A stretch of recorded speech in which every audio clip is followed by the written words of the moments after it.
អាចនេះគឺជា mod សម្រាប់លេង survival វាជាប្រភេទ mod កាប់ឈើ mod ទាំងពីរហ្នឹងមានលក្ខណៈខុសពីគ្នា mod ទី1គឺជាប្រភេទ mod កាប់ដើមឈើវាគឺកាប់ម្ដងមកតង់ទម្រាំថាបាក់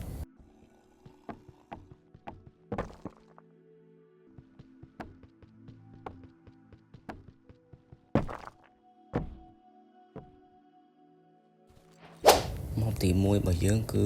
មានលក្ខណៈបែបហ្នឹងចុះឥឡូវចូលទៅកាន់ mod ទី2 mod ទី2មានលក្ខណៈពិសេសជាងគេតែម្ដងជាមួយតែ mod ទាំងពីរហ្នឹងមានលក្ខណៈខុសពីគ្នាបែបម៉េចអ្នកនរគ្នាអាចមើលបាននៅពេលដែលយើងកាប់គឺថាបាក់ជាមួយនឹងស្លឹកទាំងអស់តែម្ដង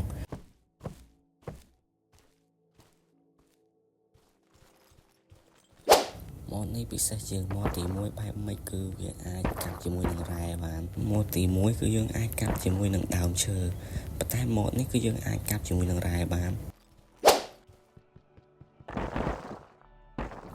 អូយកាប់តែមួយคลิกឯងគ្នាយើងលេងបាក់មកទាំងអស់ទាំងដុលមក mod ទាំងពីរហ្នឹងគឺមានប៉ុណ្ណឹងអ្នកនរគ្នាអាចយកទៅលេង survival បាន mod ទី1របស់យើងមានឈ្មោះបែបនេះ